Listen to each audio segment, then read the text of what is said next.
यदि सरस्वती की पूजा से ज्ञान, लक्ष्मी की पूजा से धन, दुर्गा की पूजा से शक्ति, हनुमान की पूजा से बल व गणेश पूजा से धन, वैभव, ऐश्वर्य मिलता है तो सबसे विद्वान, धनवान, शक्तिवान, बलवान व ऐश्वर्यशाली शूद्र, अतिदलित, पिछड़े व आदिवासी होते। पर ये सबसे दुखी, गंवार, अशिक्षित, गरीब, बदहाल यही है। अंधविश्वास त्यागो, शिक्षा को गले लगाओ। शूद्र, ओबीसी, एससी, एसटी, इनकी हिंदू धर्म में क्या हैसियत है? नंबर 1, गीता के 4थे अध्याय के 13वें पद में लिखा है, ये जो ब्राह्मण, क्षत्रिय, वैश्य व शूद्र जो विभाजन है वह मेरे द्वारा ही रचा गया है। फिर भगवत गीता में लिखा गया है 9वें अध्याय के 32वें पद में, मेरी शरण में आकर स्त्री, वैश्य, शूद्र भी जिनकी उत्पत्ति पाप योनि से हुई है परम गति को प्राप्त हो जाते हैं। महाभारत में लिखा है शूद्र का प्रमुख कार्य तीनों वर्णों की सेवा करना है। महाभारत ये भी लिखता है कि शूद्रों को संचित धन से स्वामी की रक्षा करनी चाहिए।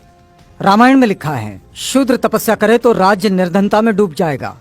रामचरितमानस में ढोल गवार शूद्र पशु नारी सकल ताड़ना के अधिकारी।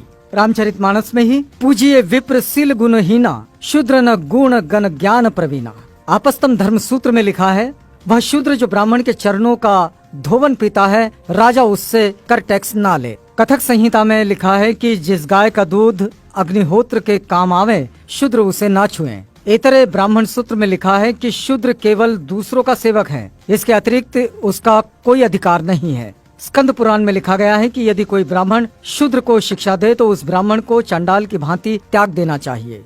गौतम धर्म सूत्र में लिखा है कि यदि कोई शूद्र वेद सुन ले तो पिघला हुआ शीशा लाख उसके कान में डाल देना चाहिए। यदि वो वेद का उच्चारण करे तो जीभ कटवा देना चाहिए। वेद स्मरण करे तो मरवा देना चाहिए। विष्णु स्मृति में लिखा है कि देव यज्ञ व श्राद्ध में शूद्र को बुलाने का दंड 100 पर्ण। आपस्तम धर्म सूत्र में कहा गया है कि ब्राह्मण कान तक उठाकर प्रणाम करे, क्षत्रिय वक्षस्थल तक, वैश्य कमर तक व शूद्र हाथ जोड़कर एवं झुककर प्रणाम करे। तैत्तरीय ब्राह्मण सूत्र में लिखा है कि ब्राह्मण की उत्पत्ति देवता से, शूद्रों की उत्पत्ति राक्षस से हुई है।